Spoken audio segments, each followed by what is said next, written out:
Bonjour, dans cette vidéo, je vais m'adresser aux jeunes entre 20 et 30 ans. C'est vrai que dans pas mal de mes vidéos, je dis toujours que tout ce qu'un jeune doit, en tout cas tout ce qu'un jeune homme entre 20 et 30 ans doit faire, c'est de pouvoir se focaliser à travailler son SMV long terme. Si tu sais pas ce que je veux dire par SMV, s'il te plaît, je te conseille de pouvoir aller voir cette vidéo. Donc, je dis que un jeune homme entre 20 et 30 ans, peu importe, un homme en général doit se focaliser à une seule chose, c'est simplement de réussir sa vie. Réussir ta putain de vie. C'est tout ce qu'on te demande. Et quand je te parle de réussir ta vie, c'est réussir ta vie financière, en fait. Parce que il va en résulter, c'est là que il aura un effet de boule de neige qui fera en sorte que même ta vie sentimentale, y compris ta vie sociale, peut être impactée positivement, mais pas tous. Donc, parce que je dis qu'il faut se focaliser à réussir sa vie financière, mais cela ne veut pas dire que je t'interdis forcément de ne pas t'intéresser aux femmes. Tu peux très bien t'intéresser aux femmes, aux relations hommes et femmes, mais que cela ne soit pas ta priorité, que cela ne soit pas surtout un handicap dans la réalisation progressive de tes objectifs. S'il y a un domaine inégalitaire, ici on va parler de la drague, hein, un domaine inégalitaire, un domaine pas démocratique dans cette vie, ce sont justement les relations hommes et femmes. Dans le marché des relations hommes et femmes, la balance n'est jamais à l'équilibre. Pourquoi? Quand je dis la balance n'est jamais à l'équilibre, ça veut dire que l'homme part toujours avec un désavantage par rapport à la femme. Encore une fois, je te conseille vraiment d'aller suivre la vidéo que j'ai fait ici qui parle justement des SMV long terme ou euh, court terme. Donc, si quand même, malgré tout, tu t'intéresses aux femmes, parce que moi aussi je le fais, hein, et comme je l'ai dit, moi je me suis très bien amusé, quoi. Donc, lorsque tu t'intéresses, avant même de t'intéresser aux relations hommes-femmes, même si tu t'intéresses, il est très important de comprendre la sociologie qu'il y a derrière par rapport toujours à l'environnement dans lequel tu fonctionnes. Il faut savoir que il y a un marché, hein, et dans ce marché, il y a un concept de valeur. Valeur de sexe, enfin, le valeur, hein, voilà, la valeur sexuelle. Il y a une valeur sexuelle, la valeur de la sexualité. Donc, il faut savoir que personne, chaque personne en tout cas, possède un capital sexuel. Et ce capital sexuel est le potentiel d'attraction sexuelle d'une personne par rapport à un groupe de personnes données, ou bien le capital sexuel, enfin, le capital, c'est-à-dire le potentiel d'attraction sexuelle d'un homme vers une femme et vice-versa. En clair, plus ton capital sexuel est important et plus les personnes du sexe opposé seront attirées par toi. Donc, nous avons tous plus ou moins conscience de ce capital sexuel. Tout se passe à un niveau subconscient, tu vois. Donc, d'une part, on reconnaît la beauté de certaines personnes et d'autre part, nous avons tous également une appréciation par rapport à notre propre beauté, même si certains tendent à pouvoir divaguer dans des illusions incompréhensibles. Mais au fin fond de nous, on sait déjà plus ou moins si on s'apprécie, hein, on est beau ou pas, moche ou pas, on le sait en nous, c'est intrinsèque. Donc, une stratégie de séduction consiste donc à simplement augmenter ton capital sexuel afin d'exercer une plus forte d'attraction sexuelle, sexe opposé, bien sûr. Hein? C'est en quelque sorte, en fait, sortir du lot. Ah, pourquoi j'ai dit élargis ta zone de confiance, essaie toujours de te différencier de la masse. Et ça, les dragueurs professionnels l'ont très bien compris. Tu vois? Et ce qu'il faut savoir, sur le marché de cette sexualité, il y a des principes. C'est-à-dire, une relation hétérosexuelle entre un homme et une femme est un échange. Et de quoi est composé cet échange?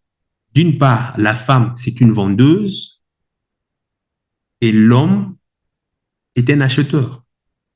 La femme vend des faveurs sexuelles et l'homme la paye en lui apportant de la ressource. Donc, tu comprends maintenant pourquoi est-ce que c'est très important d'avoir de la ressource. Et quand je parle des ressources ici, je parle des ressources financières, bien sûr. Maintenant, dépendamment d'une relation à long terme ou court terme, enfin, la ressource financière aussi sera plus importante, surtout pour les relations long terme. En tout cas, c'est ça, en tout cas, que la femme regarde en priorité lorsqu'il s'agit de pouvoir sélectionner un homme en vue d'une relation à long terme. Et je te rappelle que tout ceci se passe toujours à un niveau inconscient. Tu vois? Donc, on peut résumer ceci, ce fonctionnement comme les femmes sont en compétition entre elles pour être plus attirantes et trouver le meilleur homme. Et les hommes sont en compétition pour amasser le plus de ressources. Donc, le travail, les compétences sociales, par exemple, et tous ces genres de trucs. Tu vois, les femmes utilisent plusieurs choses pour gagner la compétition. Tu les sais, déjà vu. Donc, elles se font plus belles, hein, voire plus loin. Elles font des régimes, c'est-à-dire elles détruisent la réputation des autres femmes concurrentes, hein, tu vois, les fameux ragots et autres. Elles accordent rapidement des faveurs sexuelles pour sécuriser un homme qu'elles considèrent comme un homme supérieur. Tu vois, ça, ce ne sont que des exemples. Il y en a plein. Et de l'autre côté, les hommes cherchent à amasser des ressources pour plaire justement aux femmes. Tu vois, ils travaillent pour gagner de l'argent, ils construisent des choses, ils se mettent en groupe pour avoir plus de choses, tu vois, des entreprises, des équipes sportives et autres. Ça fait partie de la polarité masculine, tu vois. Ceci dit que, donc, partant de cela, tu comprends bien que par rapport justement aux lois du marché, tu vas remarquer que la majorité des filles, si ce n'est que 100% des filles, veulent toutes ou bien rêvent toutes d'avoir justement une minorité d'hommes. En général, les top 20% de la hiérarchie supérieure. Et pour faire partie justement de cette hiérarchie supérieure, en général, on comprend bien que tu dois être riche, tu dois être beau et tu dois être jeune. C'est un peu pour caricaturer, tu vois. Bon, quand je dis riche, je ne parle pas d'avoir des milliards ou ces genres de trucs, mais tu comprends bien ce que je veux dire ici. Mais quand tu es riche, déjà, tu peux être facilement beau et jeune parce que, ben voilà, tu arrives à bien t'habiller, tu arrives à bien te soigner, tu arrives à créer un environnement adéquat pour attirer les femmes dans ton cercle social. Et même si tu es incapable de pouvoir créer cet environnement, tu peux t'associer à d'autres hommes qui, eux, par naissance ou bien par acquis, ont des compétences sociales avec les femmes. Donc, tu peux t'associer avec eux et au final, vous créez une équipe solide, quoi. L'autre fait le travail et toi, tu mets en place l'environnement adéquat et puis vous finissez par la conclusion. Voilà. Donc, malgré cela, malgré que tu sois riche, hein, que tu aies réussi financièrement, mais cela ne te garantit pas d'avoir du succès avec les femmes. Moi, en tout cas, j'ai compris qu'avec les femmes, c'est très important le décor. L'argent ne suffit pas. Hein. C'est tout un ensemble. Parce que si l'argent suffisait, qu'en est-il de Will Smith? Ah, de notre ami Will Smith, ça, ce n'est qu'un cas. Qu'en est-il de tous ces hommes qui se font cocu auprès de leurs femmes? Qu'en est-il de ces hommes pourtant successful, mais euh, avec qui les femmes trompent, avec qui les femmes trompent alors? Tu vois, donc c'est pour te dire que ça ne suffit pas en fait. Il y a l'ambiance, il y a l'environnement. Ici, je me base vraiment pour, on parle vraiment de la drague, hein. On se limite plus vraiment à ceux qui cherchent vraiment à draguer, draguer, draguer, quoi. Tu vois, SMP, court terme, tu vois. Donc, ce n'est pas question, il ne s'agit pas que l'homme ait de son charme ici pour pouvoir avoir du succès envers les femmes. C'est pour ça que tu as, euh, c'est pour ça que tu dois travailler tout un ensemble, en fait. Tout un ensemble.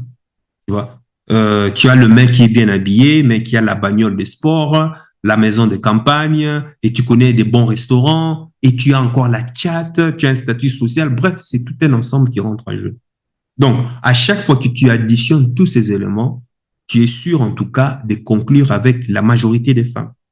Alors que quand tu dis, ou bien je vois souvent des hommes dire que, ah, c'est bon, Michaelis, moi, je ne joue que sur mon charme personnel. Ah oui, mais sauf que, en ne comptant que sur ton charme personnel, tu ne peux pas stimuler suffisamment les émotions des femmes.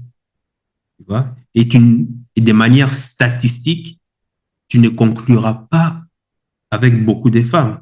Si, ça peut marcher de temps en temps, mais statistiquement, euh, tu auras moins de succès, quoi. Ouais. Et de toute façon, la femme ne te dira jamais pourquoi est-ce qu'elle a écarté ses jambes, hein. Elle inventera toujours des arguments à la con qui n'ont rien à voir avec qui n'ont rien à voir avec la réalité. Tu vois. Les hommes qui ont du succès avec les femmes utilisent leur environnement pour avoir du succès. Ils mettent leur environnement en jeu. Donc, partir de l'idée que ah, je vais que me baser sur mon charme, ben, ça n'existe pas, sauf si vraiment, bon, je sais pas, sauf si tu veux peut-être vivre dans l'illusion, en fait. Tu vois. Or, dans les statistiques, tu pars déjà perdant si tu ne te bases que sur ton charme et tes techniques de séduction. Tu vois. Et si, attention, hein, quand je parle des techniques des dragues, je parle ici de ces hommes qui sont obligés de quitter leur cercle social pour aller draguer des filles en dehors du cercle social. Si dans ton cercle social, tu es gâté avec déjà beaucoup de femmes, ben forcément, cette vidéo n'est pas faite pour toi. Donc, si je fais cette vidéo, c'est parce que moi, à mon époque, ben, j'étais obligé d'aller en dehors de mon cercle social et aller tout construire des zéros. Donc, tu imagines, c'est un travail, ça. C'était un travail à temps plein. Donc, statistiquement, il vaut mieux que tu aies les piliers en place, finance, physique, euh, technique de séduction, statut social et statut culturel aussi et autres, quoi. Un dragueur est un mec modeste.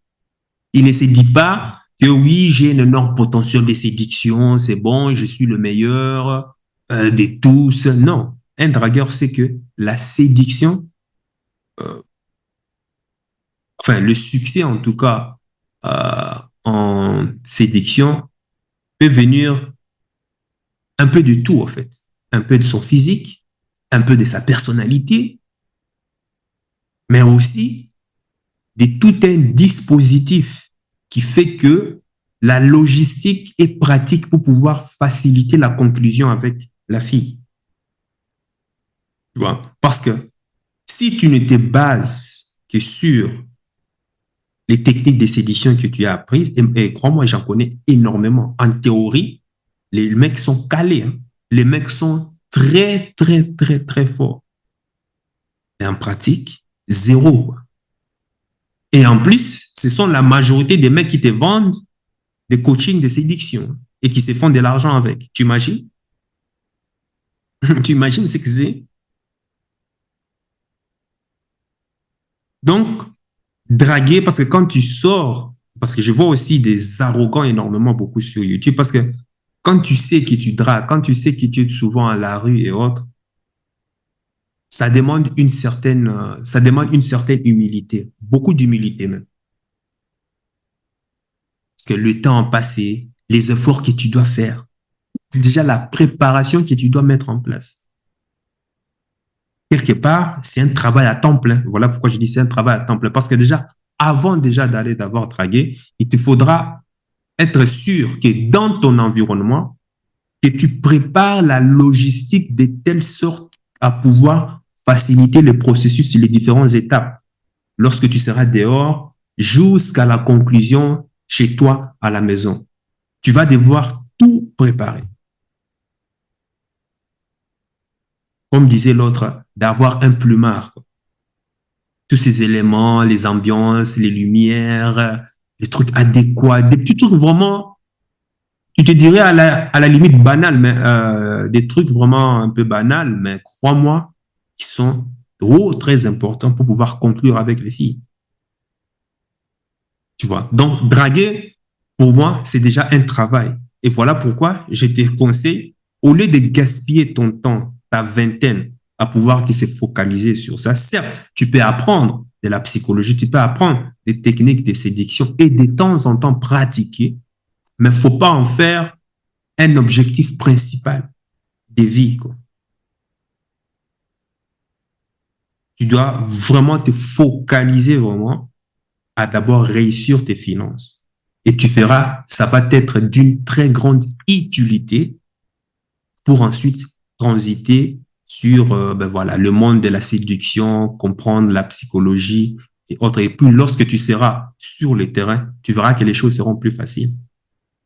Alain Soral disait que, euh, que les séducteurs à la grâce, il pense qu'il est l'élu. Il pense que c'est un mec euh, qui plaît aux femmes pour lui-même, en fait. Alors que souvent, tu verras que c'est un fils d'un riche, un mec qui a réussi peut-être dans le business et autres, crypto-monnaie, et qui a une bagnole de sport. En gros, bah, tout le marqueur des richesses qui font que ça facilite justement le processus de séduction, en fait. Mais ce mec-là s'est dit que moi, je plais aux femmes. En général, il plaît aux femmes de son cercle social. Ou bien si ce n'est pas son cercle social, en fait, aujourd'hui, on est à l'heure des réseaux sociaux. Donc, avec le marqueur de richesse qu'il a, ben forcément, ça attire plus de filles. Donc, en réalité, si toute la logistique qu'il possède, c'est-à-dire c'est toute cette logistique qu'il possède, il plaît aux femmes.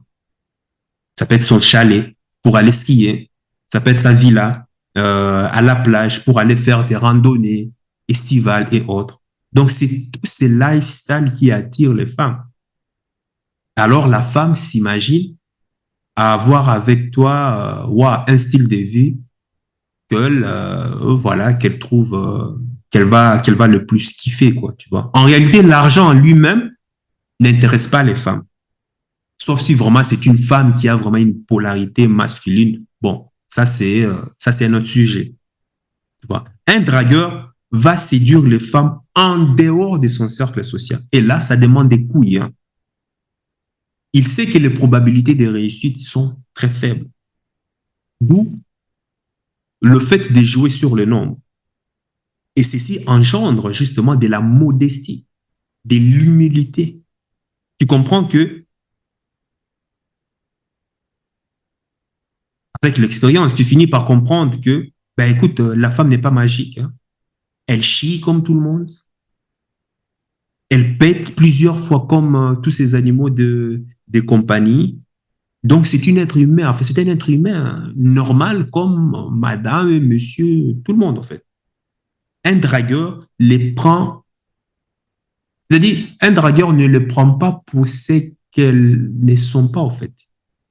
tu leur considères, tu le prends juste à leur juste valeur.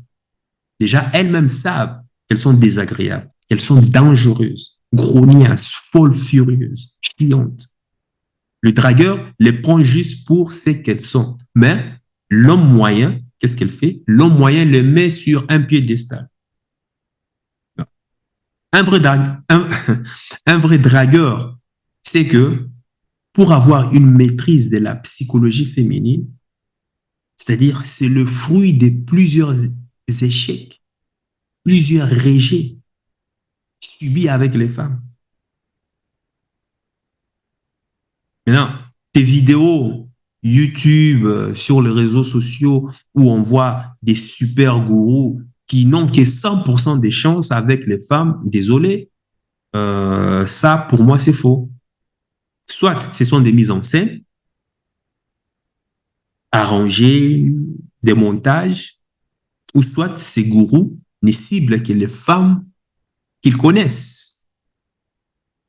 Parce qu'il y a aussi ça, parce qu'avec l'expérience aussi, tu arrives à voir quelle femme, en fonction de son langage corporel, quelle est cette femme qui sera susceptible de pouvoir te parler et autres. Ça aussi, tu arrives à repérer cela. Mais pour ça, faut, avec un peu de pratique, hein, tu arrives à déceler certains langages corporels. Par expérience ici, l'expérience, c'est ça. Ce sont des échecs surmontés. Et moi, j'ai appris justement sur ça. Certes, il y avait la théorie, mais c'est surtout sur le terrain que tu apprends le plus. C'est pourquoi euh,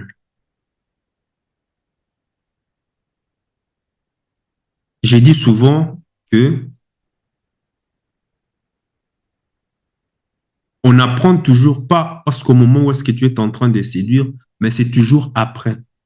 C'est après que tu te dis, mais pourquoi est-ce que j'ai foiré ici? Pourquoi est-ce que je me suis planté là? Pourquoi est-ce que l'autre a réussi là où moi, je n'ai pas réussi? Pourquoi est-ce que j'ai fait ceci? Pourtant, lui, par exemple, mon coach a fait la même chose. Moi, je n'ai pas réussi, mais lui, il a réussi, au fait. Tu vois, c'est ça l'expérience. Mais tout ça, ça te pousse à quoi? Pourquoi est-ce qu'un dragueur? Pourquoi est-ce qu'un dragueur va en dehors de son cercle social? Moi, pour mon cas, dans mon cercle social, il n'y avait rien. Je n'avais pas assez de filles, en tout cas séduisantes, qui me plaisaient. Alors, d'où l'intérêt de pouvoir aller en dehors de son cercle social. Et comme je l'ai dit, elle est une sacrée paire de couilles, quoi. Si un dragueur le fait, c'est parce que d'autre part, c'est parce qu'on aime les femmes. Hein. C'est ça aussi l'intérêt de l'humanité. Je dirais qu'on a besoin de l'autre. L'autre est différent. Ah, enfin, je vais dire ici l'homme et la femme.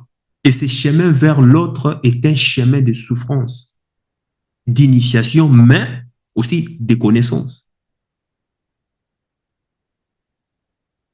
Il y a humanité lorsque le X va vers l'Y. Et c'est ça qui crée la société. Hein. Une société ouverte, c'est quoi? C'est lorsque les hommes et les femmes ont plus facilement à pouvoir se rencontrer. Malheureusement, tu verras par exemple dans une ville ici en Belgique, euh, actuellement, il y a une loi qui est passée où les hommes risquent un procès verbal lorsqu'ils abordent des femmes, lorsqu'ils vont draguer des femmes. Tu imagines? Tu imagines qu'est-ce que cela subcommunique? Ça subcommunique qu'on ne veut plus de société, qu'on ne veut plus d'union entre l'homme et la femme. Et une société pareille, dans quelques années, tu verras, les vrais hommes vont se barrer soit en Russie, en Europe de l'Est, en Asie, en Amérique du Sud, pour aller trouver des femmes normalement constituées.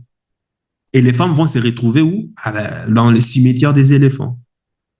Leur hypergamie, déjà, ne va pas accepter qu'elles baissent leurs standards pour pouvoir se mettre en couple avec des sous-hommes. Alors pour ça, il leur faudra toujours un niveau, il leur faudra toujours, parce que c'est ça l'hypergamie, elle voudra toujours cibler, toujours se mettre avec un homme supérieur à elle. Et une société qui interdit, qui verbalise, ou tu peux carrément faire comment on appelle ça, de la garde à vue. Lorsque tu vas draguer une fille, lorsque tu vas aborder une fille dans la rue, tu imagines ce que ça va engendrer plus tard? Dans quelques années, tu verras, il y aura énorme d'abondance de femmes sur le marché. J'avais déjà fait une vidéo qui parlait de la économie. Comment Morgan Stanley conseillait aux investisseurs de pouvoir placer leur argent sur les industries qui capitalisent sur les célibats des femmes. Tu imagines comment est-ce que le marché sera? Alors, elles auront le choix. Soit c'est d'aller en Afrique, payer des jeunes hommes qui ont encore de la testostérone avec des baobabs, des Tombouctou, ou soit elles auront l'autre choix, c'est quoi? C'est de devenir lesbiennes. Et on voit déjà les résultats de nos jours, hein. De plus en plus de lesbiennes, hein. Va voir les statistiques, c'est incroyable. Va voir les statistiques aux États-Unis ou en Angleterre, hein. C'est représentatif, en tout cas, de ce qui se passe en France. Ou soit c'est d'accepter d'être le plan cul d'un homme dominant ou bien d'un bad boy ou bien d'un connard, en fait. Elles auront le choix entre ceux-là. Ou soit c'est cimetière des éléphants, quoi. Donc, la différence radicale qui fait une société, c'est la différence des sexes, le masculin et le féminin. Puis tu as la différence des races, le noir et le blanc. Tu as la différence aussi des classes sociales. Donc, quand tu dragues, tu prends toujours le risque que le truc le plus dur pour un homme, c'est quoi? C'est de recevoir un non. C'est qu'on te dise non. Or, l'homme moyen surévalue toujours le non parce que c'est hyper humiliant, alors qu'en fait, ce que moi j'ai appris, hein, ce que moi j'ai appris à mon époque, c'est la tendance à l'époque des tendances des pick-up artists et autres, c'est que quand tu te mets à draguer, tu n'as rien à foutre que la fille en face te dise non ou oui. Qu'elle te dise non, tant mieux. Peut-être que la prochaine te dira oui. Le but, en tout cas, dans notre programme, lorsque j'ai parti à Londres pour séminaire des week-ends et autres, c'était en tout cas de se ramasser des râteaux à l'appel pour démystifier le rejet des femmes.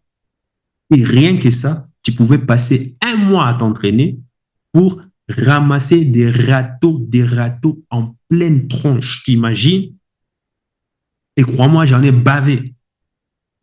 L'homme que tu vois là, j'en ai bavé au maximum. Le truc était d'accepter l'échec, déjà. C'est comme ça. En tout cas, moi, c'est comme ça que j'ai appris. C'est d'accepter l'échec, de pouvoir ressentir cet échec.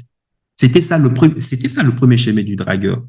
La psychologie derrière ça, c'était d'arriver à un mental où tu t'es dit, écoute, je n'ai rien à foutre, quoi, en fait, de la fille, quoi. Je n'idéalise pas la fille.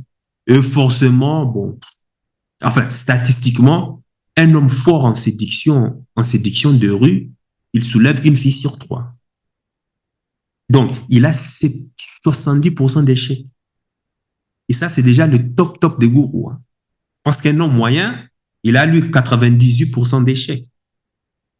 Ou alors, peut-être, il faut être un Brad Pitt ou bien George Clooney, tu vois, ou bien peut-être un Tupac. Mais ça, c'est autre chose. Même Tupac s'est ramassé des râteaux. Mais lorsqu'il a acquis son statut social, les choses ont changé, là. Tu vois.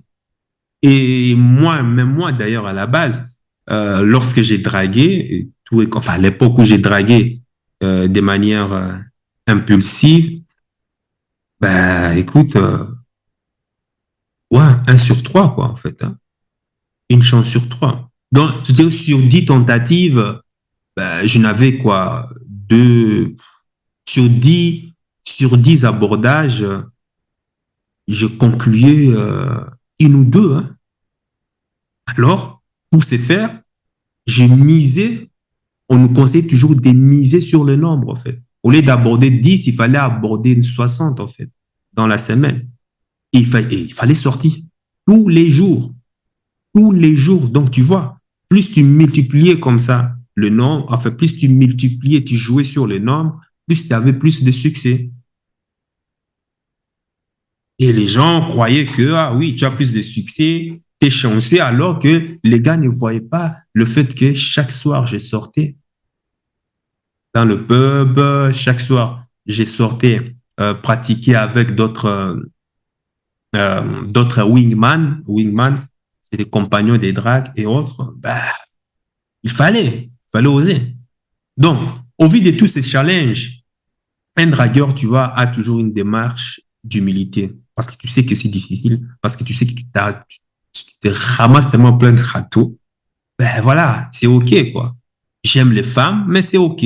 Je vais vers les femmes, ça va, quoi. Je m'en prends les râteaux, il n'y a pas de souci, on se marre et puis on passe à la suivante, quoi. Pourquoi? Ben parce que si une t'envoie, deux ou trois t'envoient balader, ben il y en aura peut-être une qui dira oui.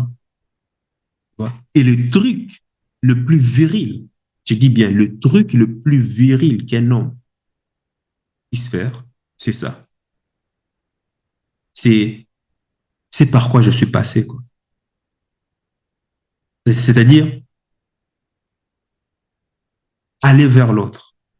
Il faut avoir une sacrée paire de couilles, honnêtement. Et moi, donc, quand je vais vers l'autre, je me dis, je n'ai rien à foutre, hein. Et de toute façon, déjà, je pars avec l'idée. Si je te dis ceci, c'est pour que tu puisses comprendre, hein, la psychologie, hein. C'est-à-dire, je pars toujours avec l'idée que elle dira toujours non, quoi. Je m'attends jamais à un oui de suite, hein, de telle sorte que ça me fait ni chaud ni froid. Donc, je n'ai rien à foutre du non. Si elle me dit non, peut-être que l'autre dira oui. Et pour maximiser mes chances, comme je te l'ai dit, ben, on jouait sur la loi des nombres et c'est mathématique. Donc, la première chose qu'on apprend à un dragueur, c'est il ne faut jamais surévaluer les noms. C'est vrai que c'est humiliant. C'est vrai que tu es dans une disposition naturelle d'esprit où tu as très peur du non. Et comme tu as très peur qu'on te dise non, ben, tu ne proposes rien à la fille. Pourquoi est-ce qu'un homme ne drague pas, à ton avis? Dis-le-moi dans les commentaires. Fais une pause ici et dis-le-moi dans les commentaires. Très bien. Si tu as très bien répondu, ben, c'est parce qu'il a peur. Il a peur que s'il va draguer, la fille va lui envoyer chier. Et c'est très douloureux en réalité. Puisque aller vers l'autre, c'est se mettre en fragilité. Tu vas vers l'autre, tu dis bonjour mademoiselle, je vous trouve mignonne et autres. Avant même que tu ne finisses ta phrase, pan, casse-toi connard. Ben oui, c'est humiliant, mais ça fait partie du jeu. Tu vois, c'est-à-dire tu dois arriver à un niveau mental de se dire qu'il n'y a pas de honte à exprimer son désir. Enfin, s'il est bien présenté, bien sûr, tu vois. C'est pas un truc dégradant, c'est pas un truc dégressif. Et même si la fille t'envoie balader, c'est pas grave, quoi. Tu continues ton chemin vers une autre fille, quoi. De toute façon, celle qui t'a envoyé balader va t'oublier dans les quelques minutes, hein. Ils vont suivre, tu vois. Et, et l'autre chez qui tu vas, par exemple, aller donner l'opportunité de te connaître, il dira peut-être oui. Et écoute bien comment est-ce que j'ai nuancé cela. C'est-à-dire, écoute la psychologie derrière. L'autre chez qui tu vas donner l'opportunité de te connaître. Mais je ne suis pas dans la psychologie de je vais tenter ma chance chez une fille, tu vois. Et ça, les filles les ressentent déjà. Quand tu es trop demandeur, trop de baver, les filles les ressentent à 100 km de nous. Déjà, rien que travailler cette psychologie, il faut pratiquer. Je vais donner à cette fille l'opportunité de connaître, de me connaître. De toute façon, en général, elles ont une vie chiante, merdique, rien à foutre. À part chatter sur leur téléphone, leurs réseaux sociaux. C'est des personnes qui s'ennuient à mourir. Et quand tu comprends ça, Déjà, en termes de psychologie, ça fait déjà une grande différence. Même ton énergie, l'aura que tu es en train de dégager.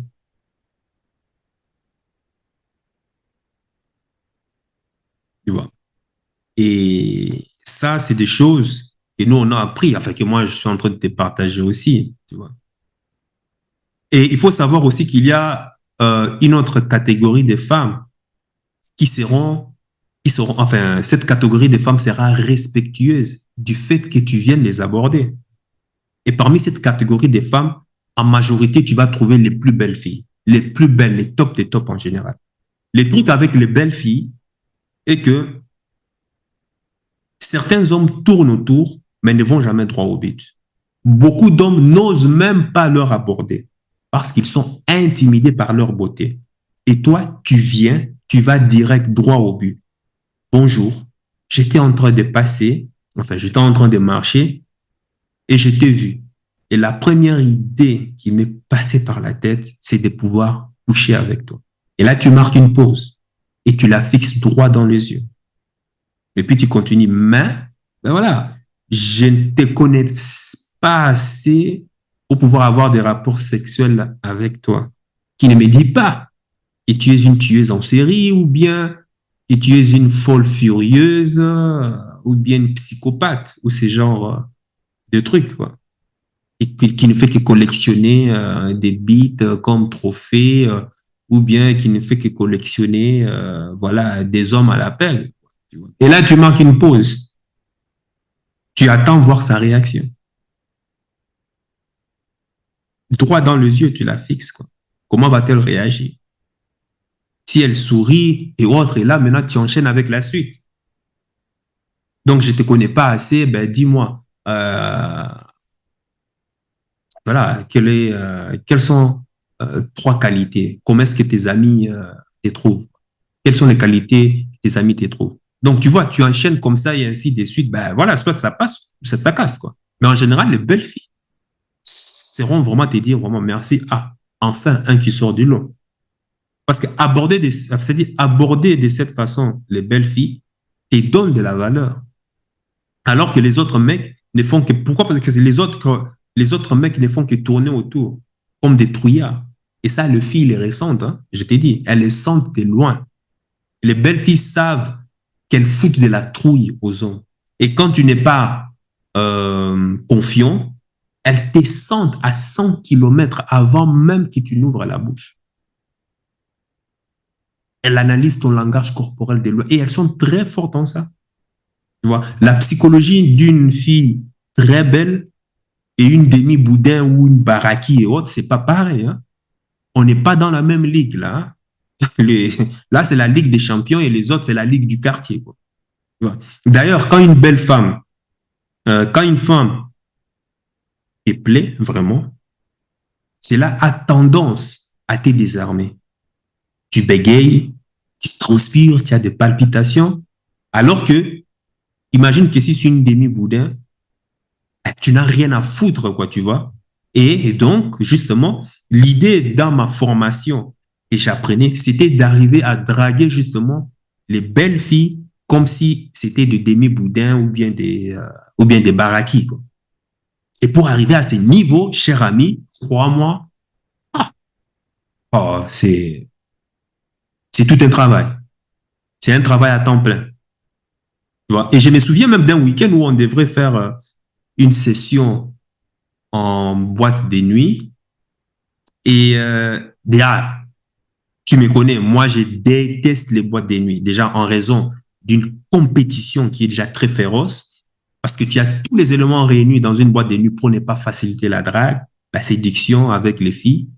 Notamment, tu as les bruits, les lumières, la sono cacophonique, le ratio, surtout ça, le ratio hommes et femmes désavantagé pour les hommes. Et je crois que j'avais fait une vidéo sur ça pour pouvoir réussir en 2024. Va voir cette vidéo qui apparaît ici. Donc, en général, tu as 70% des hommes contre 30% des femmes.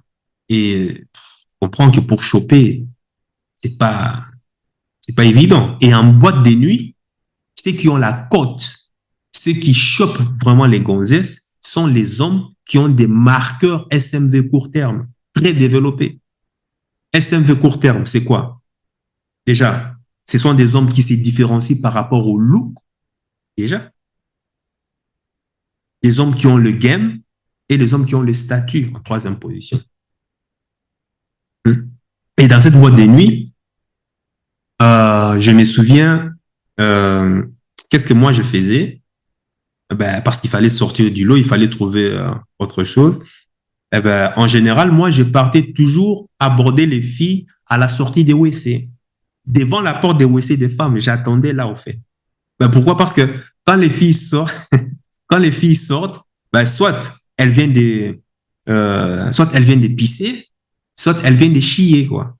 Et quand tu les regardes droit dans les yeux, face à face, ben, elles se sentent mal à l'aise, tu vois, parce que ça veut dire que soit elles viennent de se torcher le cul, ou bien soit elles viennent de péter en pissant, quoi, tu vois. Alors, ces filles-là, quand tu les abordais, ben, elles ne pouvaient pas faire les malines, quoi, tu vois. Comme quoi, ce sont des anges, moi je ne chie jamais, ce genre de trucs bullshit. Oh, moi je viens de te voir. Et je viens de te voir dans ton regard, comment est-ce que tu es gêné. Ton regard en disait long. Tu vois, et du coup, ça permettait à la fille de descendre de son piédestal, quoi, naturellement. Et la séduction s'est passée de manière fluide, quoi. Ben, et tout ça, ben, tu comprends que c'est, c'est dans la douleur que j'ai dû apprendre à me différencier des autres mecs qui partaient déjà avec un avantage concurrentiel énorme. Je me souviens, j'avais un ami, Barry. Oh là là. Barry faisait 2 mètres. En plus, Gaïa, c'est avec lui. C'était un ami parce que je m'entraînais avec lui. Donc, il avait des bras comme pas possible. Faisait 2 mètres, une tête de plus que moi. Donc, quand il entre en boîte, déjà, moi, je suis déjà long. Et lui, qui fait une tête de plus que moi, quand il entre en boîte, tout le monde est comme ça. Tu imagines, tout le monde est comme ça, comme si on regardait Dieu. Le gars, il ne savait pas séduire, il ne connaissait pas la psychologie, mais et moi, je vis des femmes, et il en a chopé des femmes. Hein. Je l'ai accompagné maintes fois parce qu'on sortait dans une même voiture. Alors, quand il chopait une femme, qu'est-ce qui arrivait? Ben, il fallait que je l'accompagne, quoi, en fait. Et moi, j'attendais en bas jusqu'à ce qu'il finisse avec la fille. Et puis, le matin, il venait, on reprenait la route. Sortez, quoi. Tu vois. Et voilà, c'était des trucs comme ça qu'on a survécu. Et voilà, Barry, c'était le seul moyen pour lui de pouvoir choper, quoi. Parce qu'il comptait que sur son physique, quoi. Et ça faisait une grande différence énorme. Il est long, musclé, des muscles, c'est sec, quoi. Plus gaillard en plus. Donc, tu vois. Et des fois, ce qui arrivait, par chance, comme il arrivait des fois qu'il avait une fille, parce qu'en général, les femmes qui sortent en boîte sont toujours accompagnées de filles. Et si sa copine est plus ou moins bonne, qu'est-ce que je fais? Et moi, je m'accroche dessus, quoi. Et je fais en sorte que la fille qui s'intéresse à Barry puisse me faciliter la tâche avec, avec sa copine. En général, ça allait bien. Sauf si sa copine était moche, alors non, là, laisse tomber. Moi, je préférais en tout cas, enfin, si tu es moche, en tout cas, je préfère en tout cas retourner bredouille que de me manger une moche, quoi. Mais ça, c'est parce que, ben voilà, j'étais un peu avancé, hein, tu vois, dans la séduction. Mais au début, tu manges tout ce que tu manges, enfin, tout ce qui passe sur tes yeux, tu manges, quoi. T'as pas le choix parce faut faire ses preuves, il faut s'entraîner, tu vois. Donc, c'est pour dire que c'est vraiment grâce à l'amour des femmes que moi, j'ai commencé des cours de danse, hein. La bachata, la salsa, la kizomba et autres. Et je me suis énormément amusé comme pas possible. Donc, dès mes 22 ans jusqu'à mes 30, 31, les gars, je me suis gavé comme pas possible. Je me suis régalé. J'ai parcouru le monde, sauf l'Amérique du Sud, en donnant des shows, des cours, des compétitions, dans des festivals, dans des galas, des sociales. C'était des festivals afro-latines. Mais j'étais indépendant. J'ai gagné aussi ma vie grâce à ça. Bon, enfin, j'étais indépendant, mais indépendant et esclave, bien sûr. Et puis, bon, Les challenges de vie ont fait leur apparition, ont fait leur éruption, et il y a eu beaucoup de traversées des déserts qui m'ont obligé à orienter ma vie pour pouvoir travailler énormément mon statut financier, de telle sorte à pouvoir créer une richesse générationnelle. Et jusqu'à présent, maintenant que tu me vois, je suis là. Je ne fais que travailler. Donc, au départ, je viens dans la danse pour rencontrer des filles. Il me faut travailler là, hein, parce qu'il y a aussi... Parce que le truc était quoi? Il fallait toujours aller là où il y a l'attention. C'est comme ça. Parce que pour travailler, comme c'était une question de statistiques, comme c'était une question de mathématiques, il fallait voir quels sont les endroits qui attirent énormément de femmes. C'est simple. OK, je vois que la danse africaine attire énormément de femmes. Qu'est-ce que je fais? Je vais apprendre la danse, quoi. Il faut toujours se positionner là où il y a un flux important et tu t'émets dans ce flux. Ceci fera en sorte que tu auras plus de la probabilité de pouvoir conclure. Ça va jouer, toute cette probabilité va jouer en ta faveur. Et de là, je découvre une passion et de cette passion, j'ai gagné un statut social dû à mes compétences de performeur, instructeur et puis organisateur d'événements, ce qui m'a permis par la suite de gagner de l'argent. Et ensuite, maintenant, je me suis dirigé vers le monde du business, qui est le monde de l'enrichissement. Et je me souviens, à l'époque, si je commençais même à m'intéresser au monde du business, parce qu'à l'époque, je me souviens, j'avais connu en France, il y avait Sébastien Banait. Sébastien, qui était un grand prof de salsa. Sébastien a commencé aussi par là, dans la sélection, et puis après, il s'est lancé dans le monde du money, dans le monde de money maker. Beaucoup de grands dragueurs que je connais, enfin beaucoup en tout cas des grands dragueurs, séducteurs que je connais, sont dans les danses sociales, dans les danses africaines et autres, parce qu'ils savent que ça attire énormément du trafic. Alors tu vas là où il y a le trafic, tu vas là où il y a la tension, c'est simple. Tu vois, c'est mathématique. Mais, et pour pouvoir y arriver, dans le monde latin, à gagner suffisamment d'argent, à chaque étape, c'était toujours des challenges. Et pour gagner un statut, il fallait prouver devant la concurrence tes compétences. Et crois-moi, c'était pas facile. Il fallait oser, quoi. Hein? Il fallait crapahuter les chemins inhospitaliers de la vie. Hein? Au départ, tout ça, c'était pas du tout, c'était pas du tout naturel pour moi. Hein? Mais il fallait avoir une sacrée paire de couilles, quoi. Le séducteur, en général, drague, séduit dans son cercle social. Et il se prend pour un Casanova, quoi. Mais le dragueur, lui, est obligé de sortir de son cercle social pour aller créer d'autres cercles. Au départ, quand tu es jeune, tu es fragile. Sauf si par miracle, je ne sais pas moi, tu es né avec un certain talent, mais en général, tu as la trouille quoi, des femmes, tu vois.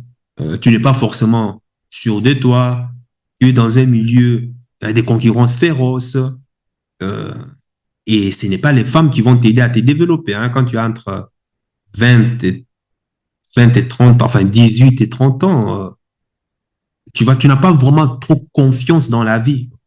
Tu vois. Et les femmes, de toute façon, elles n'ont rien à foutre. Sauf si tu tombes sur une number one, quoi, qui match peut-être avec ton énergie, mais là encore, en termes de probabilité, laisse tomber, tu ne peux pas compter dessus. Dans les boîtes de nuit, bon, maintenant, je ne sais pas si la psychologie a changé, parce qu'avec les féministes, il faut toujours s'attendre au pire. Hein. J'imagine, hein, de la manière dont je vois le monde évoluer ainsi, je suis sûr que ça arrivera en bas de nuit où tu n'auras même plus. C'est-à-dire, même pour pouvoir regarder une femme, mater une femme comme ça, tu devras payer une amende, quoi. À la limite, le sauveteur va venir te mettre dehors. J'imagine qu'on va arriver dans ça, quoi. Donc, dans les boîtes de nuit, en fait, les hommes, la psychologie, la sociologie derrière, c'est quoi? Enfin, la psychologie derrière, c'est quoi? En général, les hommes vont pour choper les femmes. Et les femmes vont en boîte de nuit pour s'amuser, pour danser. Donc, tu comprends déjà que rien que ça, en termes d'état d'esprit, il y a deux mondes diamétralement opposés. Et ça fait une grosse différence. Les hommes, c'est-à-dire la danse pour les hommes était, enfin, dans les boîtes de nuit, je ne parle pas des danses afro-latines, parce que de toute façon, les danses afro-latines, il y a des soirées spéciales pour ça. Mais dans les boîtes de nuit, la danse pour les hommes, c'est un prétexte pour pouvoir choper les femmes. Alors que les femmes, c'est d'abord pour s'amuser. Bien sûr qu'elles peuvent rencontrer l'amour ou avoir une aventure et autres, mais leur motivation première est d'aller en boîte pour danser. C'est-à-dire, cette activité de séduction où tu te fais à la fois plaisir avec un peu un mélange de narcissisme. Donc, ça crée déjà une inégalité grandiose en termes de motivation. L'homme en boîte de nuit est en situation de frustration. Il voit des meufs, il aimerait pécho. Voilà, il va avoir du mal. Et la femme, elle s'en fout. Elle danse. Elle est mignonne. Il y a des hommes qui la convoitent. Il y a des hommes qui sont en train de baver dessus. Mais elle fait comme si elle ne s'en rend pas compte. Elle envoie quand même des signaux d'intérêt partout en jouant un peu sur l'innocente et autres. Donc, tu vois, tu as toujours cette inégalité au départ qu'il faut essayer de compenser par autre chose. Quand tu sors en boîte de nuit, honnêtement, change ton état d'esprit. Et ça, c'est un conseil. Hein. Tu dois te différencier en tout cas de la masse, déjà, par ton style vestimentaire, avoir des gadgets sur toi qui attirent l'œil, eye catch, qui attirent quand même l'œil, quoi. Hein? Et tu dois aller en boîte de nuit dans un esprit où, voilà, juste simplement pour prendre du beau temps. C'est tout. C'est tout. Et si tu as un peu d'argent, je te conseille. Moi, c'est un conseil, je t'ai dit, hein, si tu veux avoir du succès. Je te conseille de pouvoir, voilà, prendre une belle fille, hein, louer carrément une belle fille. Si tu peux louer tu peux proposer à une belle fille, écoute, viens, on va sortir en boîte de nuit juste pour pouvoir s'amuser, quoi. Tu sors avec une fille avec toi. Et il y a aujourd'hui des agences pour ça. Tu peux louer carrément une très belle fille, vous sortez en boîte, elle reste simplement avec toi, mais tu as surtout hein, son entrée, ses boissons et tout et consort. Ceci va faire en sorte que les autres vont te voir. L'une des manières efficaces de pouvoir attirer une femme, c'est d'utiliser une autre femme et de préférence une belle femme. Mais attention,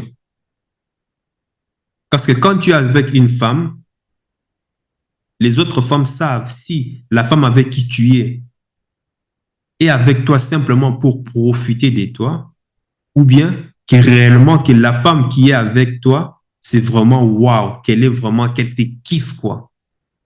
Et les femmes arrivent à ressentir ce dé. Parce que s'il y a beaucoup de femmes qui sortent avec des hommes, mais en réalité, ces femmes-là, c'est simplement pour profiter. Alors, les autres femmes, tu envoies les signaux, un message aux autres femmes qui a, laisse tomber. Si elle est là juste pour profiter de lui, d'après son langage corporel, ça veut dire que c'est un naze. Voilà pourquoi je te conseille de pouvoir carrément, si tu dois louer les services d'une femme, de faire en sorte que quand tu sors avec elle, qu'elle puisse être genre amoureuse, jalouse, qu'elle puisse vraiment un peu surjouer quoi, la mise en scène. Quoi. Mais tout en restant neutre, hein, pas des bisous, enfin, même des petits bisous juste pour pouvoir rendre jalouse les autres, tant mieux. Tu fais ça une fois, un week-end, 2 week-ends, 3 week-ends. Et le 4e week-end, quand tu viens seul, crois-moi, ce sont les autres qui vont te tourner autour. Ce sont les autres qui vont te tourner autour. Même si tu ne fais rien, tu viens simplement parce qu'elles t'auront déjà vu. Ce sont elles qui vont te tourner autour. Ça, c'est un conseil. Hein. Mais bon, pour ça, pour pouvoir louer ces genres de services, je me souviens, il y avait, je connaissais beaucoup, 4 agences comme ça, mais c'est aux Pays-Bas. En fait. En Allemagne aussi, il y en a. En France, en Belgique aussi, il y en a. Faire tourner. Mais en France, il doit sûrement y en avoir, hein, mais il faut se renseigner. Mais tu vois, ça demande déjà de l'investissement, quoi. Tu vois. Bon, boîte de nuit, À l'occurrence, je ne te recommande pas parce que de toute façon, sauf si tu as des marqueurs SMV qui te différencient, ton SMV te différencie des autres, mais sinon, je te conseille vraiment d'autres, je te conseille vraiment les soirées des danses, les couples où il y a le contact physique. Parce que aussi longtemps que tu ne touches pas la fille avec qui tu es en train de draguer, de séduire, il n'y aura jamais de tension sexuelle. Et s'il n'y a pas de sanctions sexuelles, ben, tu n'es mougou pas. Enfin, je n'ai pas envie de dire le nom, sinon YouTube va censurer, quoi. Or, les boîtes de nuit n'offrent pas justement aussi, l'un des inconvénients, c'est ça, ça n'offre pas la possibilité de rester en contact physique permanent avec la fille. Et ça, c'est un gros défaut. Et c'est d'ailleurs même pour ça que je ne recommanderai jamais les boîtes de nuit à une personne pour pouvoir trouver une copine. Tu vois. Jamais. Je recommanderais vraiment les cours de danse collective, hein, salsa, kizomba, bachata, ce genre de trucs. Je te conseille, si c'est à part ça, je te conseillerais les musées. Les musées. Au 6e arrondissement, beaucoup ne savent pas, il y a énormément de musées, il y a énormément des expositions là. Pourquoi est-ce que tu ne vas pas au 6e arrondissement? C'est des bel endroit où tu peux... Je ne sais pas s'il y a encore des bourgeois là-bas. Tu rencontres généralement des bonnes bourgeoises. Les bibliothèques aussi sont très efficaces. Les lieux touristiques, Paris quand même à la côte, hein, Paris quand même à la côte, dans des endroits, hum, pas dans des endroits touristiques, parce que c'est toujours, t'as toujours ces fantasmes, tu vois, d'une touriste qui vient pour rencontrer l'amour à Paris, une aventure à Paris. Les Parisiens ont vraiment la cote sur ça. Donc, pourquoi pas? Bref, c'est ça que je voulais vraiment partager avec toi, cette expérience en tout cas.